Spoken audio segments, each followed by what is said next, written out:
one of the last sessions of Spring, because fun fact, I don't know if you're aware of this, but apparently Spring lasts for, until 1657, right? So the session you visit at 5 is going to be Summer, right?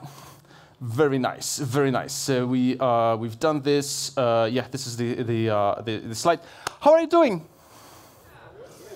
So some like fairly optimistic people like, yeah, right? You're like East European as me? Like, okay, very nice. Yes, welcome to this session, Selling Modern Java. Why the lab coat? You know, IT would be perfect if not two things, computers and people. And today it's going to include computers and people, us, right? So things might blow, might not work. Hence, it's better to play it safely, you know, at least like elemental health and safety protocol. Yes, very nice. Let's jump quickly about me. My name is Piotr Przybyl. I live in Poland. I came from Poland first time in the Netherlands, by the way. I enjoyed it a lot. Thank you very much. I am a software gardener and also trainer from time to time. If you're interested in stuff I write, I publish some stuff in my talks on my personal webpage, softwaregarden.dev. Okay, I've been doing Java for a while. I started with Java 1.3, right? So that means I've seen quite a few versions, and I keep rolling with this presentation, like telling people what's a new thing in Java. And who are you? Who's doing Java? Very nice. Keep your hands up. And lower it if you're not using Java 20. Okay, 1, 2, just a few people. Okay, a few people. Okay. Java 17. Nice. Java 11. Java 8. Poor fault still running Java 7. Not a single hand. Perfect. We're in a perfect room. Okay, little warning. Everyone can make mistake, myself included, okay? Yes. So, Java 19. It came out in September last year. It had 7 JEPs in total. And here are the release notes if you fancy to click and read what's inside there. Right, Java 20. It was released in March, right? Also 7 JEPs, and here you have the list of the JEPs from Java 19. As you can see, only this one being port is in preview or like incubator, and in Java 20, everything else is like a preview or incubator, right? So I guess we covered them all. You have links to read me. You can figure it on your own. Thank you very much. Or maybe not. All right. Let's start with a little riddle.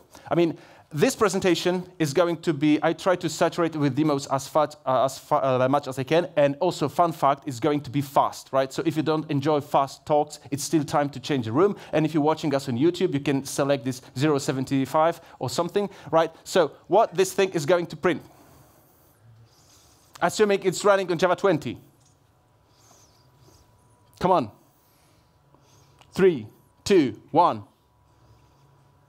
Come on. All right, so let's. No, come on. What? It's not a big science, people. Right? What is it going to print? Oops. Who said oops? No. Who said impossible? Sorry, my French is bad, but that would be impossible or something. Also, who says this is Java? Hello, this is Java 20. Okay, yes, let's try to run it. Maybe that's the thing. Let's see. Yes, this is Java 20, you see? It actually works. I'm not cheating you. Right, very nice. So, the question is, before we jump to all this technical stuff, shall I, because quite a few of you, and I'm disturbed by this, I didn't run Java 20, right? And my question is, why is that, right? I'd say I advocate for default mindset being you should be running in production the latest Java, right? LTS is kind of like business term. If you need to call someone and someone has to pick up the phone and say, hello, how can I help you, right? And you pay them money for picking up this phone, then of course LTS has like a meaning, you know, like support and whatnot. Else, if you don't call anyone, what's the big deal, right? So I would say you should be running Java 20 unless you have valid reasons not to do that, right? Yeah, and that's like really good excuse, meaning like the core dependency we have is not able to run it, and therefore we have to like stay with the like previous version for quite a while or something, because we don't want to have this new better garbage collectors. We don't want to have these better features or whatnot. We opt into, I can't speak French, sorry, to be slower.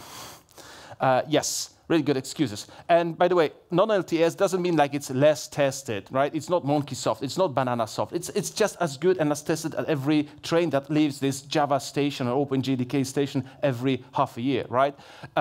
Speaking of half a year, there's been a change in the LTS cadence. So it's still half a year, but now it should be every 4 releases, which means Java 21, the one that's going to be released in September, is going to be an LTS. Right, it seems.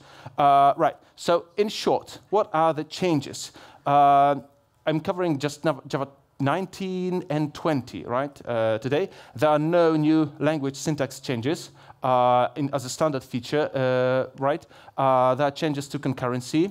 Of course, you've been here, you've heard about Project Loom and whatnot, right? There are changes to how we should process data, especially kept in records. And there are also like ongoing changes to native stuff. How do we process or call native stuff, like memory, processes, and whatnot, right? So who's using preview features in production? Just one guy, 2 people. Okay, you brave souls. I have something for you. I have jellies for you from Poland. Here it is for you. And raise your hand again. Here it is. Yes, very nice. Fun fact, maybe you shouldn't be doing that in production. Yes, yeah. We don't have that much time. It's Java, JEP 12, right? So it boils down to -- enable preview, when you compile stuff and when you run your stuff. So you have to opt in. There's like a Shameless plug, me describing this in details, how it's written to class files and whatnot. So please follow the link, right? So changes to the concurrency. As you may know, right, the platform /OS threads might be slow to create. In fact, too slow to create, right? So back in the day, we were in this mindset, if you have to do so, sorry, they're taking pictures. Okay, no, enough. Back in the day, we were, if you have to do something concurrently, go for another process, right? Just fork, have processes, but then we had like orphan children, then we had zombies, all the ugly stuff, right? So we went into threads, because then thread per request was the mindset or the way to go. Fun fact, until we reached so many requests that it didn't scale up because our operating system wasn't able to provide enough threads, right? So then we realized we have to like stop with this, and some people went coroutine, some people went reactive, or there were other approaches to mitigate that thing, right? Yes, so we don't have like thread per request. And who's been trying to debug or troubleshoot Reactive Stack? Keep your hand raised if you were doing that without IntelliJ. Just 2 people, one person. See, it's not easy, right? It's not easy. And we also don't have like async or await like JavaScript friends have, right? So here they come to the rescue. Previously they came by many names, now they called virtual threads, and it seems this name is going to stick with us. Developed as a part of Project Loom, right? And there's this question, people asking this question, is this the biggest change that we see happening in Java since introduction of Lambda in Java 8, right? And some people say, yes, this is the biggest change. And some people say, no, it's even bigger. So we are going to witness very interesting things starting in September, right? Or maybe earlier if you're running things, right, with enable preview. Yes, there are 3 JEPs for this. Virtual threads, which is like a second preview, right? A structured concurrency and scope values, right? These are the JEPs. You can click the links, you can follow them and whatnot. Slides are online, code is online. I'm not online, I'm only here. But I guess this is getting recorded. Okay, so the cornerstone is virtual threads, right? And let me use this little metaphor. And actually, Utrecht is a very nice like place to go with this metaphor, right? So, as we know, cities can't grow indefinitely. I mean, they can grow outside, right? The Americans are trying this. with limited success, right? The fun fact, you can't like put more and more lanes or parking lots to accumulate all the traffic or the cars coming in, right? So maybe we should switch to something else. And let's say you still need to get somewhere by car. Let's say you're traveling with a little child who's sick, or like you're quite intoxicated after the dinner, so it's better if you don't ride your bicycle, right? Or something like this. So you could go after this lovely conference with a pack of your friends to a restaurant. And if every one of you had your own car and you had to park it, right, close to the restaurant, soon there will be no spaces, right? No parking spaces. So what we can do instead, we can call a taxi. The taxi will get us there. We enjoy the dinner, right? In the meantime, the taxi can serve other people. And then when we want to get home, right, we can call like the taxi again, or Uber or Bolt or whatever, right? And this is more or less how virtual threads are running. Right? They're running on as a taxi. So whenever you have something to do as a virtual thread, you basically call a taxi, and whenever there is a free taxi that arrives and that drives around the city, right, or town, and then when you don't need it, or when you can wait, instead of telling the driver, keep the engine running, right? You release the resource, the underlying hardware, and they can like serve other people or do other tasks, right? Yes. So the thing is, it's not that we shouldn't reinvent the wheel, but we should keep the threading model concept, right? Because we've been educating Java developers for like 28 years or something, right? So it's better to stick to the same model, not to introduce like coroutines or something. They are carried by a platform or threads under the hood, just as I told you, as these taxi cars, right? They should be cheap to start. And they should be unmounting the threads when waiting, for example, for I/O. Yeah. So when you're in this restaurant, right, or on a pub, like drinking some beverage or having like great food, you release the hardware thing, right? It doesn't have to be waiting when you're doing like network or disk operations or something. And they're always daemons with normal priority. And I should have like a little demo for you. Like I said, it should be. Oops, we have the feedback, right? Okay, I don't know. Let me see. It should be here. I don't know how about you folks. I like testing things. Maybe I shouldn't be so loud. I don't know. Yes, a little JUnit test. Let's see how it works, right? Because fun fact, you can use tests not only to test your thing, but to understand if you're doing things correctly with the stuff that you're trying to do. Yes. So as you can see, whenever you try to call stop, suspend, or resume, it will throw you unsupported operation exception.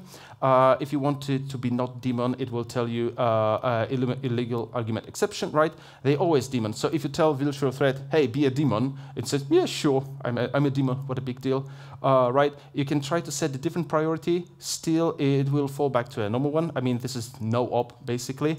And everything below is like not relevant. I mean, it's still a thing in Java 20, but it won't be a part of Java 21, so I'm not showing it. Basically, in Java 20, you could opt out from thread locals, right? In Java 21, it's not going to be possible. Yes. This is important for some people. They've been asking me, like during trainings or something like this, like, how do I switch my threads into virtual threads? And there is no -XX, no -D or something that could magically switch your threads into virtual threads, right? You have to go to your source code, you have to touch it, you have to rewrite it, at least partially. So you have to go for example, for thread or virtual. Here you put like your runnable or your lambda or whatever, and then you call start, because it creates you like an unstarted thread. Unless you want to trade this dot for 2 extra characters, you can start it with this approach, right? So we can say, create this thread out of a runnable and start it already. If you need to have executors, you can go like this new virtual thread per task executor. That already tells us something, per task executor, right? Or if you need a factory, go like this, thread of virtual factory. Right, and you go to the places, you update it, your source code, you like recompile, and this is how it works. If you need to have it. Some people think that if you switch your application to virtual threads, suddenly it will work faster in all the cases. Fun fact: no. Right, for many domains, for many cases, it's true. You can just switch and it will be working faster because it's not kernel space, it's user space, so it's easier switches, like, and so on. However, for example, they are greedy because I didn't tell you this. The corporation, the taxi corporation they're using is called fork join pool. As of now, we cannot provide our own thread pool, like a platform threads pool to virtual threads, so they can be like using, I don't know, instead of Uber, they could be using like a Bolt or something. It's undoable. So if you're using fork join pool already, for example, your virtual threads will be slow, right? And therefore, I mean, they're also greedy. For example, they even if they start running, they keep running until they are unmounted or stopped. Right? So just because you have that limited number of fork join pools, it means you won't go like with unlimited number of concurrent virtual threads, right? It depends on your domain because of these context switches. Then, for example, it may land on a different core, so that would be cache misses, right, in CPU and so on. So it's not granted that your application, your system will be faster after you switch it to virtual threads. It depends on many things. There are great talks about this given by these lovely Italian people, Mario Fusco, and I hope I don't mispronounce his name, Francisco Negro, right? So you YouTube them and you see like they benchmark it, they show you how greedy they are and so on. If you want to like really go into details. And there are things that you shouldn't be doing with virtual threads, right? For example, you shouldn't reuse them. You remember that executor name, right? It said per task. This is the idea. They should be lightweight, easy to start, cheap to start. So you don't reuse them. You basically create a new virtual thread per task, and so on and so on. We shouldn't pull them as well. So if your approach to handle back pressure is to pull the threads, forget about it, right? You need to have like different mechanism to reject like too many tasks incoming or something like this. You shouldn't pin your virtual threads, which means you shouldn't drive to the restaurant in a taxi and then tell the driver, don't go anyway, keep the engine running. Because then it violates the whole purpose of virtual threads, right? Yeah, because like, what's the difference if you come like with your own car with private driver, or if you rent it from taxi company if other people can't use it, right? And what does it mean in the world of virtual threads? Is that whenever you call this I/O operation or native method inside synchronized block, the virtual thread is going to be pinned, right? So the underlying thread from fork join pool is not going to be released.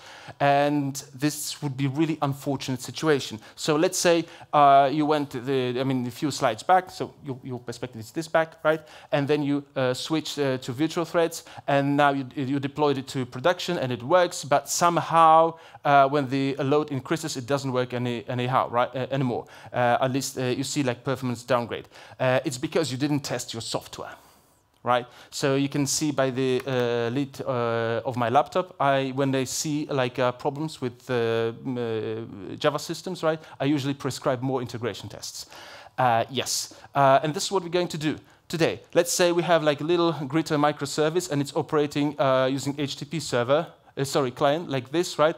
And it's basically calling like something out there. And for purpose of this test, I'm going to use nginx and copy index XML file there, right?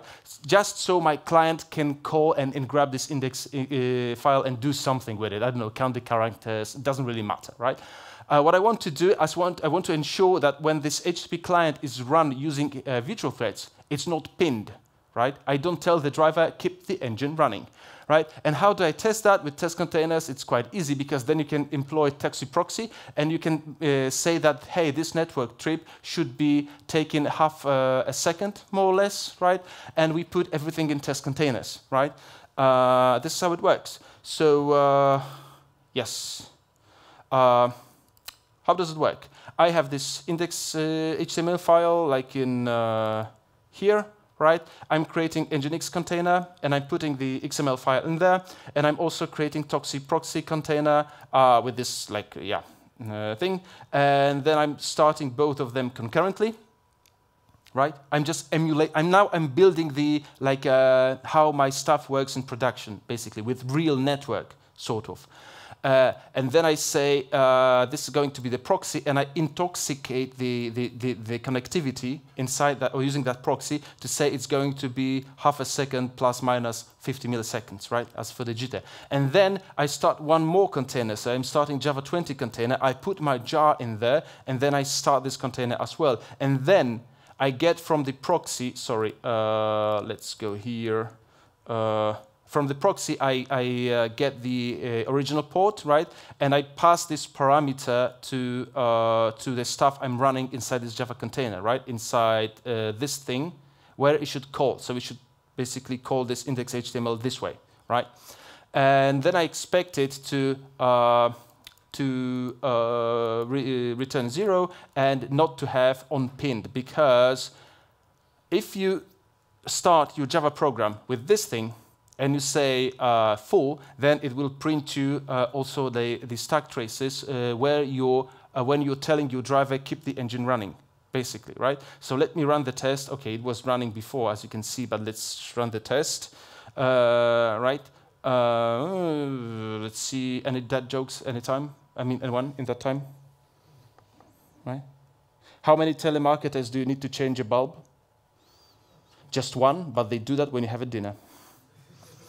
Right, oh, it doesn't work. It doesn't work very nice because I didn't rebuild, see, demo, because I didn't rebuild the thing. So I was, sorry, rehearsing before the talk. Let's try to run it again. Another dead joke. Why do we call Middle Ages Dark Ages? They had a lot of nights. I know, these jokes are really bad. I warned you, I warned you. Okay, see, this is it. We are not pinning our virtual threads. We are not telling the driver keep the engine running. However, we could easily simulate that it's not the case. So let's say I go to this greeting container, part of this greeting microservice, and then I'm saying it, see, I want this method to be synchronized, right? And then inside this method, I'm making this blocking IO call, right? And now let's try to rebuild the thing. Now it's your time for the dad joke. Anyone? Why don't you starve in the desert? Why don't you what? Starve in the desert. Why don't you starve in the desert? Because of the sandwiches there. Okay, it's because sandwiches are there. Perfect. Perfect. Very nice. I already like it. Hold on. So let me start the test again. I have jellies for you. You're helping me, come on. Sorry. And the test didn't work. Right, so now this is the beauty of integration tests using test containers, because you can not only run them in CI and then figure out next day what went wrong, and then you add this debug 1, debug 2, debug 7 statements, right? You can run them like in debug on your machine, and then, for example, we can see this result, what went wrong. And see, because I said on pinned full, it printed me this stack trace when virtual thread got pinned, because it got unpinned, and I can trace it back, and I can go here. It says here, see, in greeting obtainer line 27, you are blocking or pinning the virtual thread, and this is it. See, so it tells you when you're misusing virtual threads. Okay. I highly suggest you run such tests, right, and under like as real workload as possible, that it's really the case. I see you're taking pictures, very nice. I describe the whole experiment here. You can take a picture again. I mean, no URL here, but you can go for the, yes. Let me just, okay. See, so this is what you should be doing with virtual threads. Very nice. Structured concurrency. It's about better idioms for multi-threaded code, like this async await, right? Helps eliminating thread leaks and cancellation delays, and it's not replacing interruption with cancellation, at least not for now, right? And this is how the code looks like. See, so we have try with resources as if Java 7, right? Or since Java 7, right? And we can try with this scope, and we can say structured task scope. And there are two. Here where I'm going with shutdown on failure, right?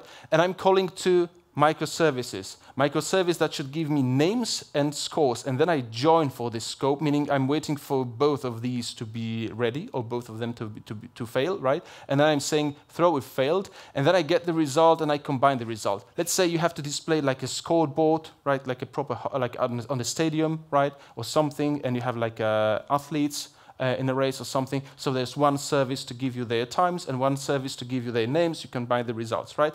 And the beauty of this solution is that if one of these two fails, the other is automatically cancelled, which means your survey, or like the structured task scope says basically you shouldn't be, don't bother yourself waiting. I mean, right?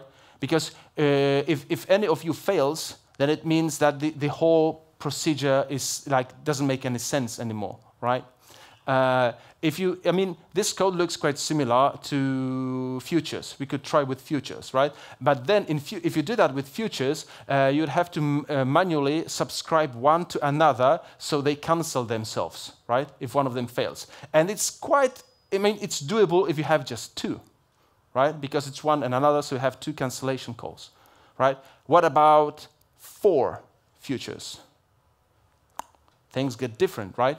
Yeah, that's why this thing might be really nice. And if you forget to call join or join until, you will be you will have to catch an exception telling you, you dummy, you didn't join. There's a question. Yes. How does the code running inside the thread always being cancelled? I'm sorry, I can't hear you. How does the code running inside the thread know it's being cancelled? So does it make an exception? How does the code? No, I don't know. I don't know. It's basically it's like with this just like with futures, right? So they rely on threads and so on. So I guess it's interrupted or something like this. I haven't checked how does it work. I know it doesn't work. Basically magic. No, it's not magic. It's a solid piece of engineering. I'm just too stupid to comprehend it right off now. Sorry, I still can't hear you. Oh, never mind, okay. Okay, yeah, so there's this free cancellation. I mean, I have a demo for this. And if this was a deep dive, I promise you we'd be going there. See, there is this whole demo for this, and we'd go with this debugger and see how it works. But unfortunately, we don't have time. Yes, so structured concurrency. There's also another like a shutdown on success. So we can call for another task. For example, you have 2 caches in database, right? And then whoever gives you the name, it's already okay. So you don't need to have a response from everyone. You just one response is okay, and then you can tell the other calls, hey, there is no need for you to keep working or waiting for like the response from the external system, right? And you can implement your own structured task scope if you wish. And don't forget to join /join until. But even if you forget, you will be facing an exception. No worries. Yes. Scope values. Any Star Trek fans? I don't have that many choices. Sorry. Yes. In a way, there are one-way immutable thread locals, because, fun fact, you can start millions of virtual threads even on a machine like this, right? But then if every virtual thread gets its own thread local, we sort of get like a problem with memory again, right? Because then it's like millions of copies and so on. The thing is, if it's read-only, right? Then an immutable, you can basically share it with as many threads as you wish, right? And yes, if it has also like a bounded lifetime, which is visible in code, then its reasoning about this thing is simplified. Who has been debugging like code and to find out after a week or 2 that you have an issue in your backing system because like the credentials of previous user were used in as a thread lock? Okay. So, I didn't have to finish, you already know the pain. Yes. And it's also about improved performance because, fun fact, one way and immutable, right? And thread local doesn't change or doesn't get deprecated, and it looks more or less like this. So we have a scope value, right? And we can set, it looks similar to thread local, right? And for example, we can say it's a level, and we create like a new instance. And here you see is the beauty of the scope. We say where, and then we assign to the scope value a level, for example, like a clearance level from a request, right? And then we can get the level like get or call or else. I prefer myself or else because, you know, here might be dragons or whatnot. And then in level permits, I can do some stuff or some other stuff. Else I can show an error. For example, you're not allowed to do this, right? And maybe I have a demo for, I mean, of course I have a demo for this. It's just, let's try to run it quickly. And I asked about the Star Trek fans because, oh, come on. Yeah, see, I forgot to do that myself, or it's IntelliJ playing tricks again. Yeah, you have to use this, and now we open and modify and run and put here. Very nice. I mean, I have to opt in for incubator module, right? Yes, very nice. So what am I doing here? It's the same thing. You see, and we are flying Voyager from all across the galaxy, and we can do some stuff on Voyager, and we can jail the current character, which means we can inside the scope, we can go for a subscope, and we can tell them basically, hey, you don't have any rights except turning lights on and off. Even if you're in Brig, you can turn your lights on and off because we don't torture people. And then after this block is finished, we get back to the you're released from the Brig, you're not arrested anymore, then you can still do stuff on Voyager, see? And this is how it says, like, we have clearance level 6, which means we can turn on lights, but we cannot block the bridge controls, but we can locate crew members. It says it here. See, I can turn lights off, I can locate where's Commander Tuvok, but I cannot block bridge controls because I have only level 6. Then when I'm in prison, in here, I can only turn lights on and off, nothing more. And this is this nested where block, right? And then after it's finished, this whole structured, this scoped value, this one, is basically set again to this level that I had before. So this basically like simulates this try with resources, right? And then you get back to your previous privileges like in here. All right, I know we're running fast, but I warned you it's going to be fast, right? So scope values, they work very nicely with structured concurrency. You can call run or call if you expect a value, right? Call returns something, run is void, and where can be nested as you have just seen. I mean, deeper and deeper and deeper. Right, processing data. Who's been processing data recently? What the rest of you is doing, I mean, in IT? Come on, people, we're processing data. Shovel data, shovel data. Okay, we have record now as a standard data carrier, right? And yeah, and currently the syntax is not easy for data first flows, right? If you have just like a shovel, if you're shoveling data from one pile to another. Looks like this. Even with this addition of Java 16, right? I mean, with this thing, I mean, if you're Java 11, it's one more line because you have to cast it. So it's even more tedious, right? How about using pattern matching for switch and record patterns, which means good old switch remains the same. Nothing changes. Your code still compiles and gives you the same results in runtime. However, you can have something like this, like we saw in the very beginning, right? Yes. So I can now go for null cases, and I can say I can do whatever. I can like instead of null pointer exception, now I can throw another one. Yes, I can use so-called guards, so I can say when this thing is like meeting certain criteria, I get into this branch, or like whether it's just regular integer, I do like a default thing, and there's like for integer, and like default is here, right?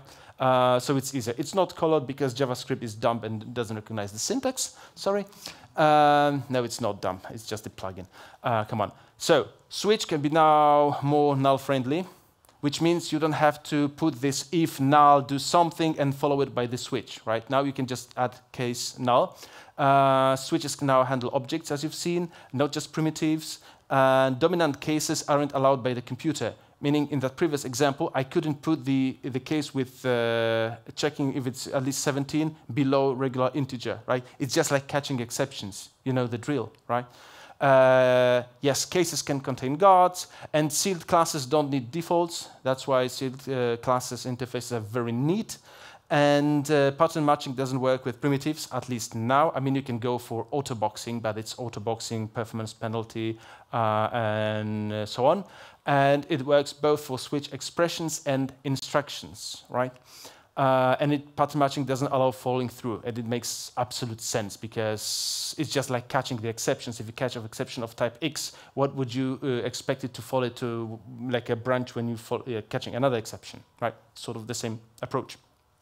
Yes, and we have record patterns, something like this. I have, let's say my domain is quite simple. I have just a value, right? And then I have a complex. Anyone from like a technical high school or after like math studies? Okay, just like me. Okay, so complex number is basically a point, or if you will, if you have a complex number, it means you can have like a square root of -1 and it still works, kind of like this trick. Right? But you can think of it like as a two-dimensional point. So I have like a value for one axis and another axis, and then I can go this, right? So you can see I can say here, I can like, here when I'm calling constructor using this syntax, which we know, I'm constructing new objects, right? Here I'm deconstructing or decomposing the objects and binding these components here from records, right? So as you can see, I can bind this V, or I can bind this R and I. So I don't have to call it like a savage. Let me show you. Actually, we should have it somewhere in here, which is these goodies. Main. Oh, come on, so much code. This thing. See? Yes. So I don't have to go like this. Right, with just one level of matching. I'll try to make that bigger, but I can go like deeper and deeper and deeper. As long as these things are records, I can go deeper and deeper and bind them here, right? You might be asking why, or can I like skip it? Can I say, for example, here like an underscore or something? It's not doable as of now, as of Java 20, right? Even as preview feature. It should be doable as preview feature as of Java 21. If you're curious about this, right? And then I can go like this way or this way, whichever I prefer. See, and by the way, why it doesn't compile now?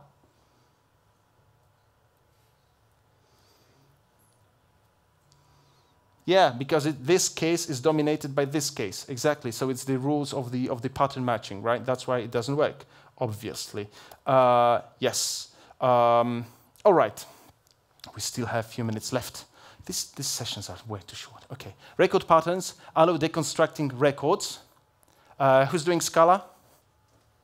Yes, so in Java, we, for the moment, can't write and apply methods, right? Maybe in the future, we'll see. For now, it's records only. But it comes with nesting.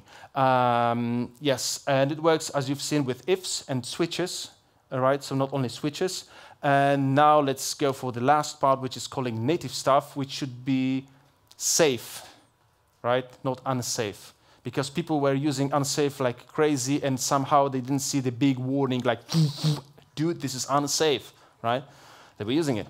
Yeah, should provide us with time, range, and thread safety. Right? It's tedious. Today it's tedious. I mean, you have to create all these stubs, header files, compile, .h files, .o files. I mean, can be really tiresome. And it's limited, for example, like of byte buffer, because like you can't have more than 2 gigs then in, or more than that than byte buffer, because index out of range exception. And sometimes it can be slow. So we want to have it performing at least as good as JNI, hopefully better, right? So there are 2 JEPs, and as you can see, his 5th incubator for vector, and it may seem innocent here, but they merged that, and before that there were 4, so now it's like 6th preview, and some people say, dude, they've been doing this for 3 years, and I say, yes, and that's very fortunate, because I don't want to end up with another optional .get. So it's better that they really keep doing this stuff properly. I mean, kudos to them, right? So what are the building blocks of foreign memory API access? So there is a memory segment, which is part of the memory, right? There's address, which tells you that this segment starts from here. And fun fact, memory. How many dimensions does memory in computer have? 1, 2, or 3? Just one? Okay, but you had your jellies.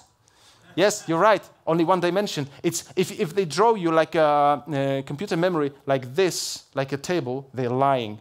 Just like a data doesn't stay in a cylinder, right? Memory is not like a table. It's linear. That's why memory address, we need only one address to represent like a point when the memory region starts, right? And there is a layout which tells us how, for example, what kind of like C structures do we keep inside, whether they're nested or not, whether they're like big endian, little endian, and such stuff. And we also have arena and segment scope, which provide us with boundaries for time, threads, and it's really nice with with resources. Try with resources, and maybe I'll skip this demo. Okay, just like I'll show you this. See, so I can say, for example, I want to have this sequence layout of just 10 Java ints, right? And then I open arena, which is open confined, which means only this thread that creates this arena will be able to access or play with this part of memory, right? And then I say allocate native, which means off heap. So the garbage collector doesn't play with that, right? And then I can, as you can see, I have element count, so I can set things at given index or get things from given index, and the 10, like the magic constant, is only here, right? So I don't have to worry that I have to put like repeat 10 here again, or if I mix this, because if I say, for example, less or equal, and then I jump outside the scope, I will be told that, hey, I'm trying to use 11th element, whereas I ask only for 10. So in this regard, as you can see, it's boundary safe, it's also thread safe, right, and so on. And the last thing is foreign linker API. It's when you want to run your stuff, your native stuff, right? So to have like JNI replaced with pure Java, so we don't have to write with anything with C. For now, it supports only C, but maybe it will be something more. And it works like this. And let me play this demo, the very last demo of today. And it's going to be fun. This demo is going to be fun, and I'm going to show you just quickly why it's going to be fun. Do you know this guy? Do you know this guy? No, this guy. Brian, yeah, he left his badge here. Very thoughtful for a security guy. Anyway, he always says, don't run your stuff as root, doesn't he? And he's right. We should listen to him. So how about putting this stuff right into our application, right? So for example, we get UID of the current user, and if we detect its root, we say, no, please don't run me as root, and we exit as 42, right? And how we do that? We get native linker, then we get standard library, and then we have to know, do you have friends in Spain?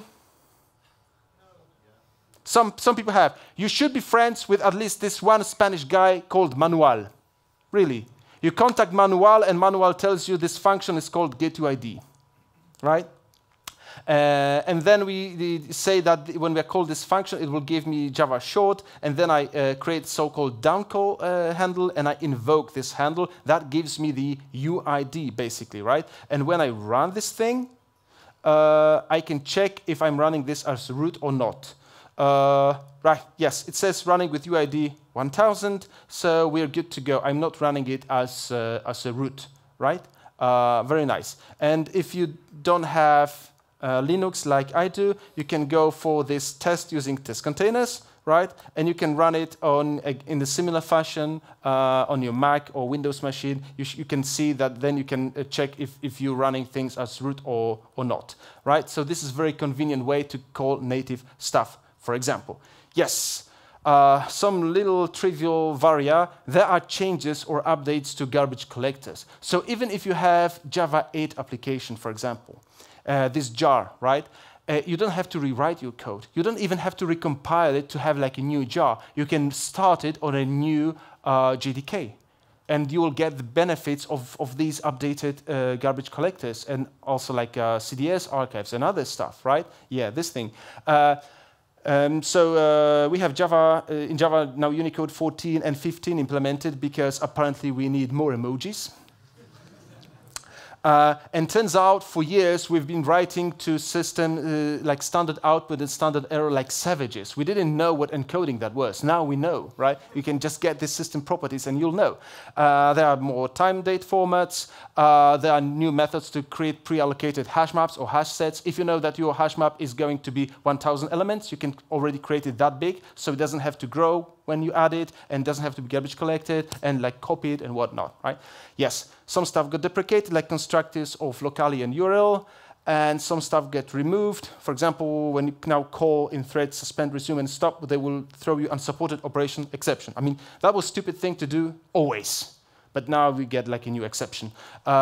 If you want to release your stuff for Java 7, it's not going to work with Java 20 anymore.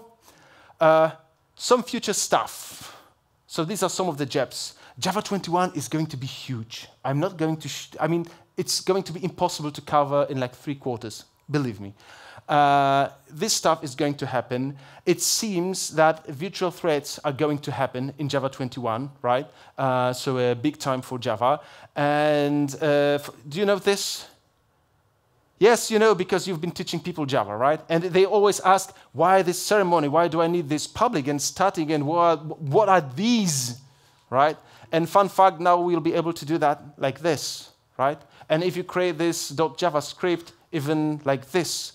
And if you want to know how to do that, you go to Tom Cool's blog, and he described it beautifully for you. That's why I didn't have to. Yes. Please always, everyone, provide feedback in any form. Today, use this application of JSpring. If you're watching us on YouTube, or if you don't have this application, you can click this link, which is somewhere around me in this YouTube recording. Yes, I do like to know what people think about my talks. I know it was very fast, but come on, they didn't give me more time. It's on them. It's on them. Yes. Here are the links of today, like the slides and the code and so on. If you fancy to follow me for more Java insights, IT advices, or just like pool life advices, I don't publish the dad jokes, sorry. You can follow me on Twitter or Mastodon, right? Also like other platforms, but no TikTok as of now, sorry. And this is the link that will get you everything of this. Thank you very much. Enjoy the conference, the last hours of spring. Thank you.